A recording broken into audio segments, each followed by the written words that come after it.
नमस्कार, जय श्री राम, हर हर महादेव। दर्शकों, ये कहानी किसी फिल्म की नहीं है कि कराची में हालांकि वो भी कराची के भी जो गैंग थे वो फिल्म का हिस्सा अब बनी है, लेकिन वो वास्तव में था। लेकिन फिर भी ये धुरंधर कुछ पाकिस्तान के नहीं। यहाँ कहानी है कि ढाका में कौन से धुरंधर है और ये क्या कहानी चल रही है जिसको लेकर के 3 देशों के खुफिया एजेंसी वाले टेंशन में है। और मैं एक अलग प्रश्न सोच रहा था मन में कि उनके अंदर का ऐसा कौन सा आदमी होगा जिसने उन्हीं के लोगों की पेपर लीक कर दी है। अब मार्कशीट में जब आप एग्जाम देने जाओ और पेपर लीक 1 घंटे पहले आपको पेपर मिल जाए तो 100 में 100 नंबर आते हैं। हमारे साथ आदि भाई जुड़ चुके हैं, इन मामलों के एक्सपर्ट हैं, आप लोग जानते हैं, डेफटॉक्स बाई आदि। आप फॉलो करते हैं हमारे साथ, लगातार संडे और अदर डेज पर शोज होते रहते हैं एक दूसरे के चैनल पर। ये लोग आप लोग तो जानते ही हैं, हमारे भाई हैं, बड़े भाई हैं। मैं पहले बता अरे दूं, ऐसा ना सोचिए। बहरहाल बाल बाल सफेद इन्होंने है तो बड़े। हाँ, बाल बाल सब, दाढ़ी भी सफेद है। आप स्पाई टाइप के लग भी रहे हो। खैर, बहरहाल इनके चैनल से एक खबर निकली, उसके बाद खबर इंटरनेशनल मीडिया तक पहुंची और अलग अलग इसमें आ, सत्यापित भी हो गई। किंतु खबर क्या है, कैसे है और ढाका के धुरंधर कमरा नंबर 808 की कहानी क्या है, हम जानते हैं आदि भाई से। आदि भाई, शो में आपका स्वागत है।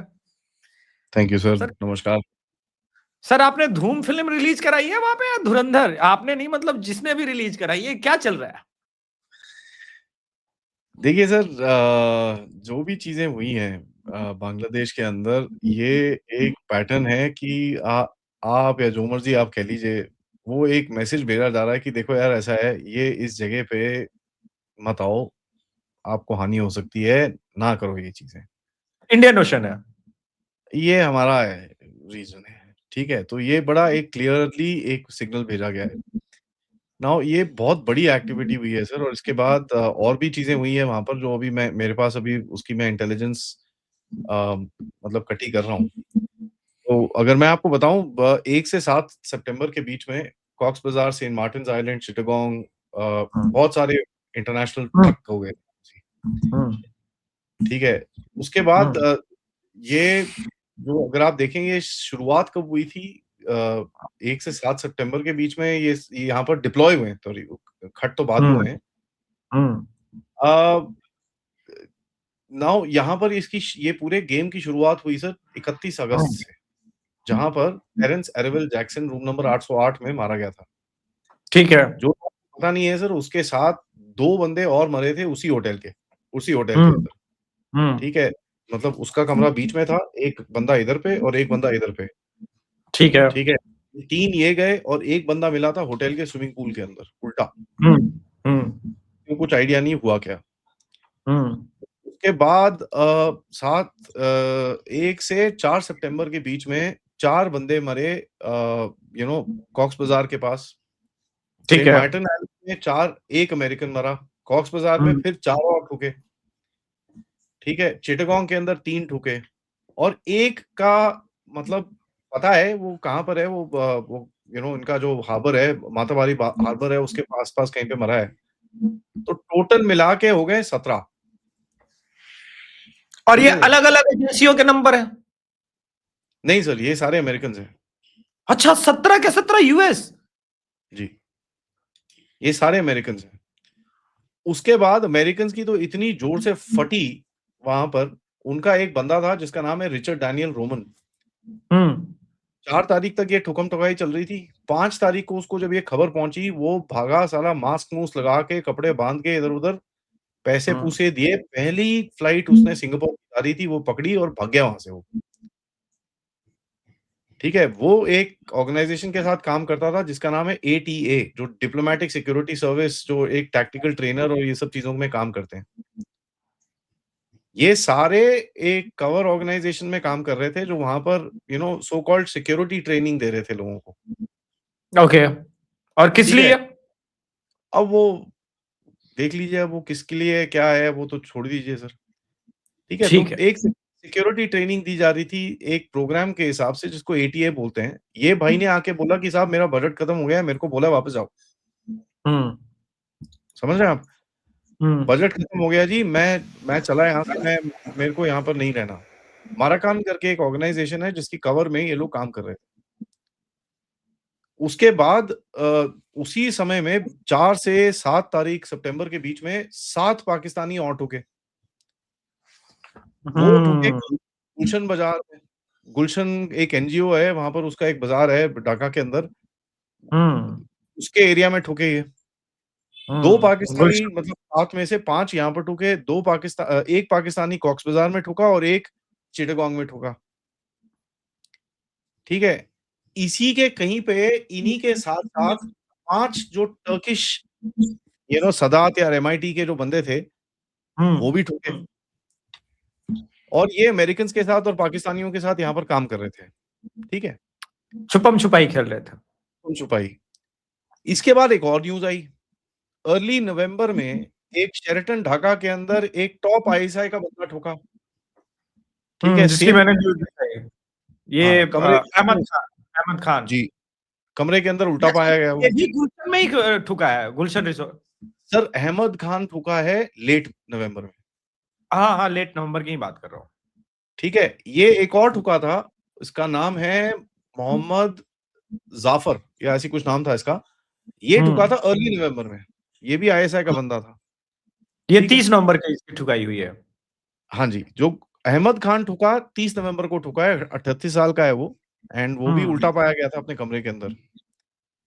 ये तो अगर उल्टा आप लटका के कौन मार रहा है सर? गांधी के देश मतलब अब मैं एक जानना चाहता हूं कितना पाकिस्तान सहज पाकिस्तान के बाद चूंकि पाकिस्तान टर्की और ये नया अलायंस फॉर्म हो रहा था वहां पे जैसा भी है चाइना कितना सहज या असहज था इन सब चीजों से क्योंकि हम तो गांधी और बुद्ध के देश हैं हम तो कुछ करते नहीं है। हम ये सब नहीं करते सर, हम तो बिल्कुल नहीं करते। चाइना बड़ा गुस्सा है इन चीजों से, चाइना को बिल्कुल पसंद नहीं है। चाइना की 5000 फैक्ट्रीज होती थी सर बांग्लादेश के अंदर। अब वो 5000 में से कोई 200 या 250 कुछ चल रही हैं, उसके बाकी पूरी बंद हो रखी है वो। चाइना एक टाइम पे अगर मैं आपको थोड़ी हिस्ट्री में लेके जाऊं, जब ये शेख हसीना का प्रोटेस्ट चल रहा था, चाइना ने 12,000 बच्चे भेजे थे अपने अपने खर्चे में जहाज में कि जाओ जाओ प्रोटेस्ट करो, शेख हसीना को हटाओ। अच्छा तो उसको क्या ठीक लगा है। था वो उसमें कुछ गेम खेल के पाकिस्तान के साथ खेल के कुछ ना कुछ कर लेगा, बट साला उसको क्या पता पाकिस्तान ने उसके साथ डबल क्रॉस मारा। अब ये लोग यहाँ पर कुछ ना कुछ करने की कोशिश कर रहे हैं, पाकिस्तान को यूज करके यहाँ पर म्यांमार में रोहिंग्या को घुसाने की कोशिश कर रहे हैं, रोहिंग्या के ट्रेनिंग कैंप्स और ये सब हैं। उसमें होता क्या है सर, ये जैसे अगर आपको याद होगा अफगानिस्तान में तालिबान को बनाया था, तो पाकिस्तान क्या करता था, तालिबान के पैसे में से 5% पैसा भारत की तरफ फेंक देता था। यहाँ पर भी कुछ यही करने की कोशिश कर रहा है वो। पूरा वो नेटवर्क बनाने की कोशिश कर रहा है जहाँ के भारत के ऊपर यहाँ पर थोड़ा फोकस डाले। अब ऑब्वियसली कुछ हो रहा है यहाँ पर, ये मतलब कोई कोई परी आके इनको मार देती है, मेरे को पता नहीं है कौन है वो परी, कौन-सी है, बट भगवान उसकी रक्षा करे। और देखिए होता क्या है, इससे आपको एक चीज़ पता चलता है, एक मल्टी एजेंसी फॉरेन इंटेलिजेंस का एक इकोसिस्टम बन रहा था वहाँ पर। ठीक है? अमेरिका, टर्की, पाकिस्तान ये 3 एक साइड पे थे। आपका केजीबी का साथ में कुछ थोड़ा-सा एक मेल-मिलाप है इस जगह के अंदर। आपको याद होगा कि रशियन जो न्यूक्लियर इक्विपमेंट था बांग्लादेश के एयरपोर्ट के ऊपर $4 बिलियन का रशियन न्यूक्लियर इक्विपमेंट हो गया था। उसका भी एक इंटरेस्ट है। चाइना बैठ के इधर-उधर देख रहा है, वो भी अंदर बैठा है, वो भी बोलता है यार मेरे को भी थोड़ा-सा माल-मूल खाना है यार, मेरा तो यहाँ पर इतना इन्वेस्टमेंट था, क्या था? क्या करूँ मैं इसका यहाँ पर? तो ये शुरुआत तो वो जैक्सन से हुई, जिसको बहुत लोगों ने मिस इंटरप्रेट करा कि ये मोदी को मारने आ रहे हैं, मोदी को मारने आ रहे हैं। नहीं मैं तो मोदी नहीं को मान रहा था, वो अलग ही कहानी थी। हुँ। तो वो गलत इंटरप्रिटेशन थी सर, बिकॉज़ ये जो जिस तरह के ये लोग यहाँ पर ऑपरेट कर रहे थे, इनका काम था बेसिकली इस जगह के अंदर वेपन्स घुसाना, ताकि रोहिंग्या अराकान आर्मी को डिफीट करके जनता को वापस पावर में लेके आए और जनता के साथ जो अमेरिका के साथ डील्स हैं, जो रेयर अर्थ के लिए उसको सामान चाहिए, वो ले ले। प्लस यहाँ पर एक पाइपलाइन जाती है, एक 700 किलोमीटर की पाइपलाइन है जो जाती है क्योक्फू से सदर्न चाइना कुनमिंग तक। यूनान में एक जगह है कुनमिंग, यहाँ से वो एक तेल लेके जाती है उधर पे। तो अमेरिका को चाहिए इसको भी ज़रा जकड़े, कंट्रोल में लेके आए कि प चाइना का जब तेल ऑन करना है ऑन करो, बंद करना है बंद करो। तो ये भी आपको थोड़ा-सा उसको फ़ायदा मिलता है। तो ये चीज़ें सर, ये पूरा एक एक गेम खेला जा रहा है इस जगह के अंदर और जिसने भी ठोका है, वो इस गेम को उसने बेसिकली बर्बाद कर दिया बिकॉज़ जितना भी वो इनिशियल एक फ़ोर्स आया था वो थोड़ा पीछे हट गए हैं कि यार ये क्या हुआ? ये इतने सारे कहाँ से ठुके? और कई लोग बोलते हैं कि आदि भाई ये कहाँ से लेके आए हो? इसमें कोई रिपोर्ट नहीं हुआ। अब यार ये चीज़ें रिपोर्ट तो होंगी नहीं, मीडिया में तो नहीं, आएँगी कुछ नहीं। रिपोर्ट थी, ऐसा नहीं दर्शकों, कुछ रिपोर्ट थी, वो रिपोर्ट टेक डाउन कराया गया है। देखिए, ये एजेंसियों के मामले होते हैं, वहाँ संडे गार्जियन जैसे लोगों ने भी पोस्ट किया था, लेकिन उनको भी हटाया गया। एक न्यूज़ ये भी आया है, न्यू यूएस स्ट्राइक, ये जो ड्रग बोर्ड को लेकर के ये चल रहा है वॉशिंगटन और इसमें, ये यूएस में हो क्या रहा है? वो हमारे चावल बंद कराते हैं, यहाँ ड्रग टेररिज्म ऑर्गेनाइजेशन से लड़ने की बात हो रही है, ये सब कुछ हो रहा है, लेकिन एक कंफ्यूज सा स्टेट हो गया है, ऐसा लग रहा है यूएस के, उसे समझ में नहीं आ रहा है कि करें तो क्या करें। नहीं सर, एक्चुअली क्या है अभी देखिए करने की क्या कोशिश कर रहे हैं ये लोग दुनिया में तेल का जो फ्लो है, उसको कंट्रोल करने की हम्म। कोशिश क्योंकि उनको एक चीज़ समझ में आई जो चीज़ें भारत ने करी उससे ये चीज़ पता पता चला कि यार साला अगर तेल हमारे हाथ से गया, तो वाट लग हम्म। जाएगी, ठीक है? और हम्म। उसमें सबसे प्राइम जो था वो भारत है क्योंकि भारत ने रुपए देके तेल खरीदा और डॉलर लेके तेल बेचा। हम्म। ये उनको पसंद नहीं आता है। नाउ इसके अंदर उसको एक बड़ा पुराना सा लेसन मिला है कि भैया flow of oil is everything.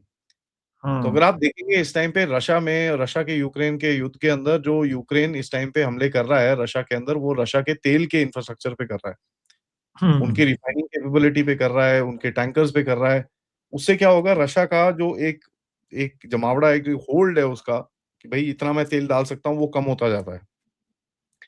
Venezuela में दुनिया का सबसे दूसरा बड़ा तेल का भंडार है और अगर आप उस भंडार को कंट्रोल करेंगे तो आप वहाँ से भी थोड़ा-सा क कर जाएँगे। ये गेम है बेसिकली चाइना को सीधा करने के लिए क्योंकि चाइना 85 ट से 90% तक अपना तेल बाहर से लेता है। 10 से हम्म। 15% वो चाइना लेता है वेनेजुएला से। तो अगर आप वेनेजुएला में तंग करोगे तो वहाँ पर थोड़ा चाइना को प्रॉब्लम होगा। रशिया में तंग करोगे उधर पे भी थोड़ा प्रॉब्लम होगा। ईरान में तंग करोगे वहाँ पर थोड़ा प्रॉब्लम होगा और जैसे मैंने आपको बताया कि म्यांमार से जो थोड़ा बहुत तेल जाता है उसको भी तंग करोगे तो चाइना को तेल कम होगा। अब एक इनके पास चक्कर है कि रशिया और चाइना के बीच में पाइपलाइन है। उसको फोड़ नहीं सकते ये। तो ये लोग सोचते हैं कि ठीक है, उसको हम कुछ कर नहीं सकते, लेकिन जहाँ-जहाँ पर चाइना के तेल की वो प्रेशर डाल सकते हैं, प्रेशर डालते हैं। क्योंकि चाइना को ये टेबल पे लाना चाहते हैं और चाइना को थोड़ा एक सबक सिखाना चाहते हैं और लॉन्ग टर्म में चाइना को जो उनको कंटेन करना है, जो उसको प जकड़ना है, ये उसकी तरफ ये पूरी प्लानिंग चल रही है। तो आप अभी देखेंगे कि तेल के ऊपर काफ़ी फोकस रहेगा। वेनेजुएला में तेल तेल का कल एक एक टैंकर इन्होंने जाके पकड़ लिया। ठीक है? सो हाँ, अभी ये वाला न्यूज़ मैं बोला कि एक ये एक रह गया था, सीएसआर जर्नल, इन्होंने इनका रह गया है, बाकी सब तो हटा दिया गया है। छपा तो संडे गार्जियन वगैरह में भी था 2 हफ्ते पहले तक, पर समझदारी दिखाई है क्योंकि और लोगों के, लेकिन अभी एक जब बात हो रही है धुरंधर की, तो किसी ने ट्रम्प से पूछ लिया सर के India. I think Abhishek Tiwari ji का नेटवर्क चले गया है। बट हाँ, सर ने वो एक आर्टिकल दिखाया तो मैं उसके ऊपर थोड़ा बताता हूँ। देखिए, सबसे बड़ी चीज़ क्या है कि ये आर्टिकल जो था, ये जो पब्लिश हुआ था संडे गार्डियन में और इन चीज़ों के अंदर, इसके अंदर एक हिंट किया गया था कि ये कोई क्लीन अप ऑपरेशन हुआ है। क्लीन अप ऑपरेशन के अंदर ऐसी चीज़ होती है कि आप वहाँ से बेसिकली भागे हो। दूसरा चीज़ क्या बड़ी है कि यही है कि फिर तो हाँ, बहुत बुरी तरह से सर। देखिए, आप किसी के घर के आस-पास जाके ये सब चीज़ें करोगे, कोई बड़ी पावर होगा, वो रिएक्ट तो करेगा सर। और ये जो इंटेलिजेंस की गेम होती है सर, ये चलती रहती है, इसके अंदर कोई वो नहीं है कि ये कोई नया चीज़ हुआ है, ठीक है? ये चलती रहती है, तो यहाँ पर कोई भी ऐसा उल्टा काम होगा, उसमें एक रिएक्शन ज़रूर आएगा, ये चीज़ आप ध्यान में रख लीजिए।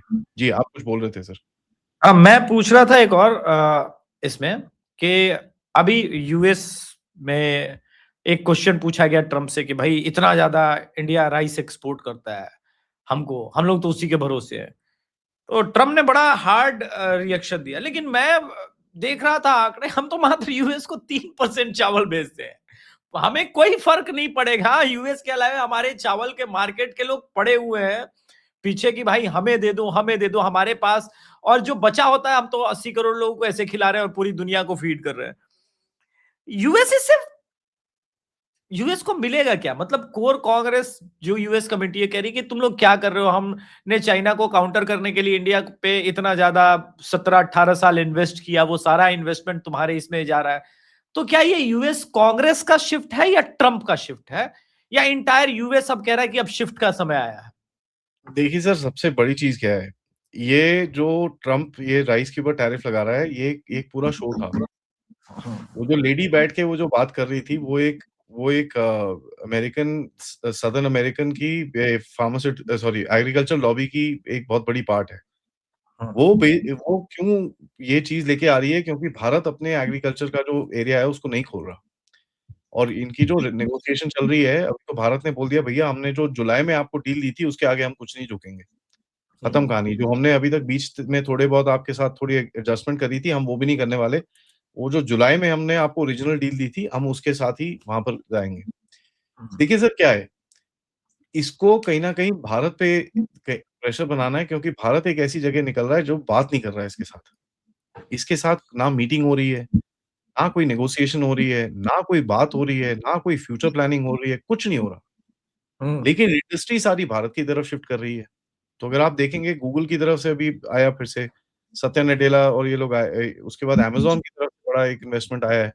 पिछले 1 हफ्ते के अंदर भारत के अंदर करीब-करीब 50 से 70 बिलियन डॉलर का इन्वेस्टमेंट ही आया है।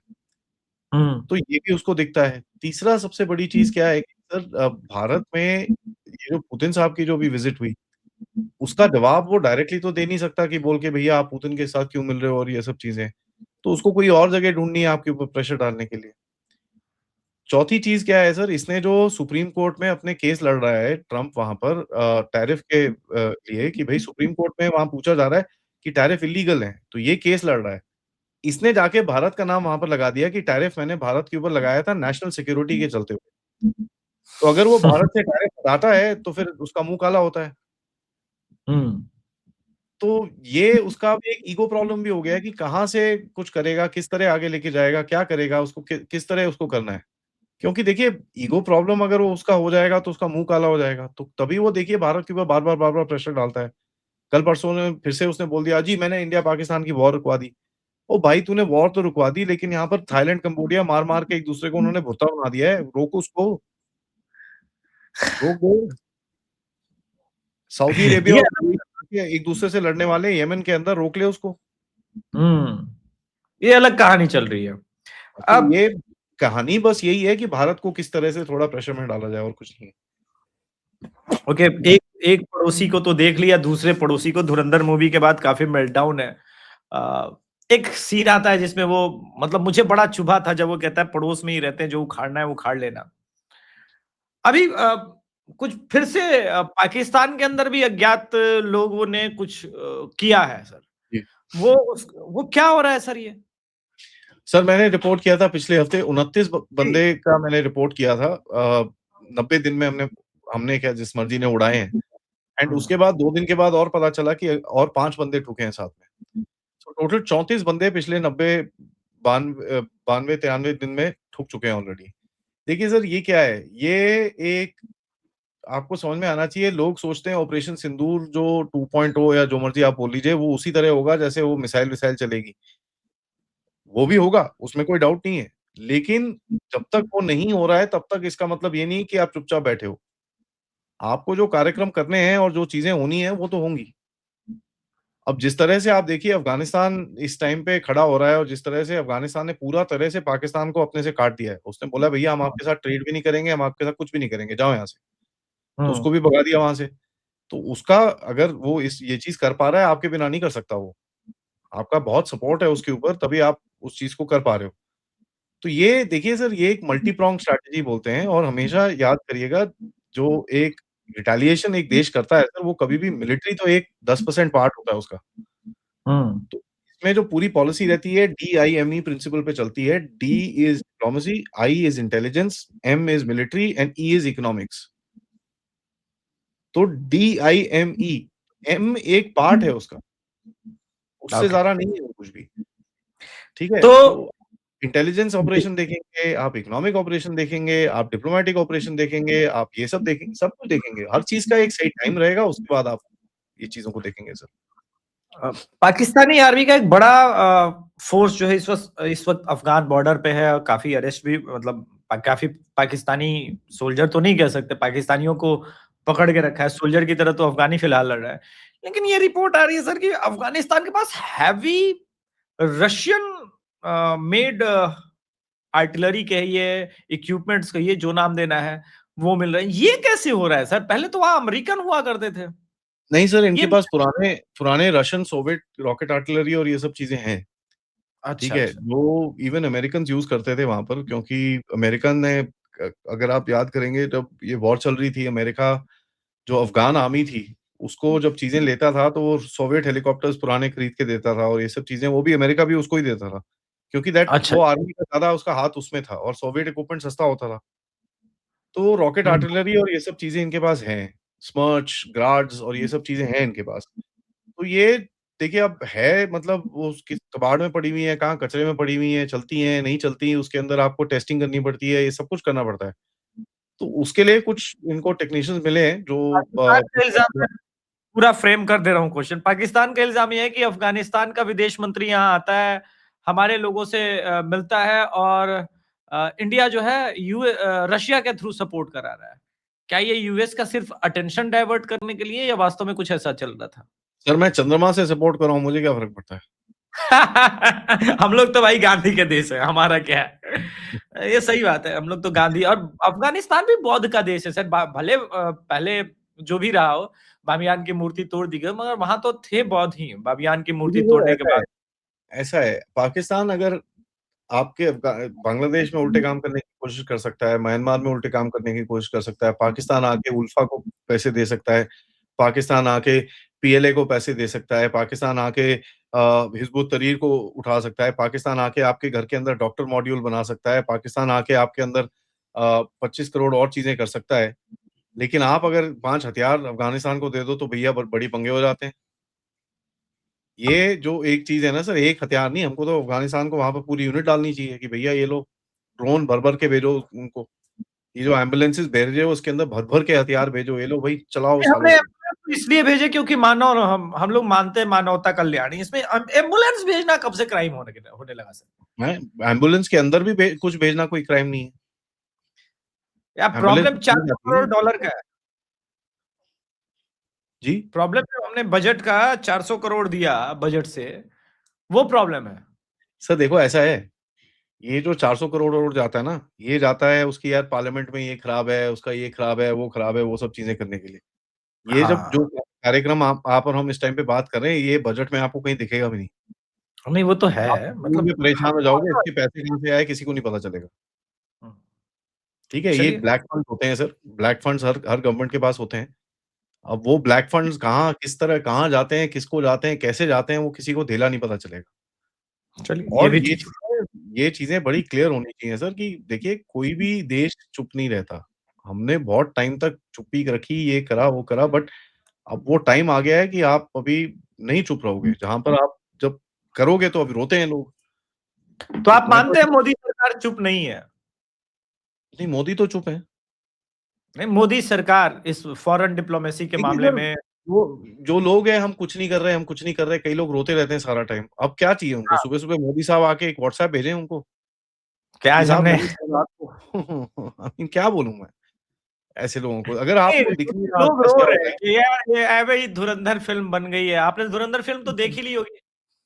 देखिए सर, इनका मानना है बस ऐसे ही बन गई है, कांग्रेस को बदनाम करने की साजिश है, राह की साजिश है। कांग्रेस के अगेंस्ट राह की साजिश है सर।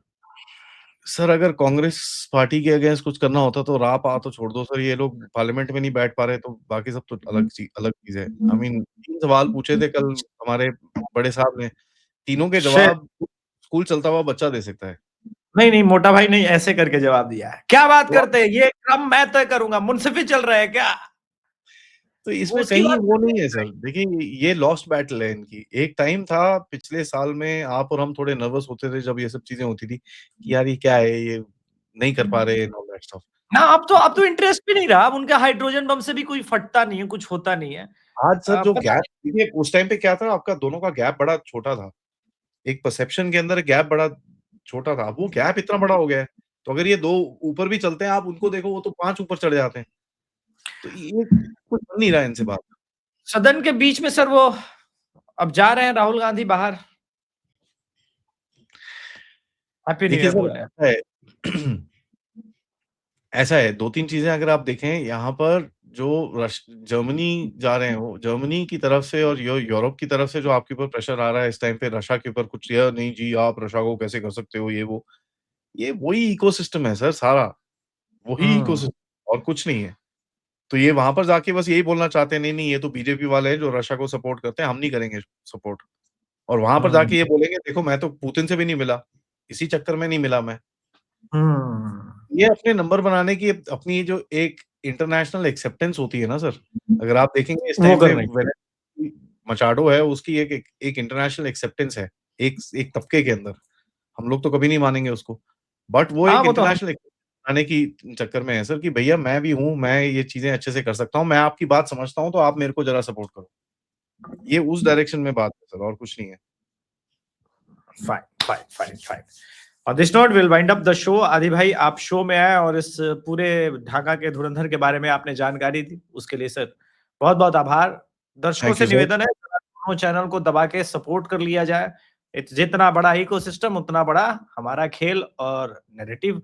बंगाल चुनाव और इस पर कवरेज जारी है उसके लिए आप हमें सपोर्ट कर सकते हैं। Thank you so much. जय श्री राम। जय श्री राम।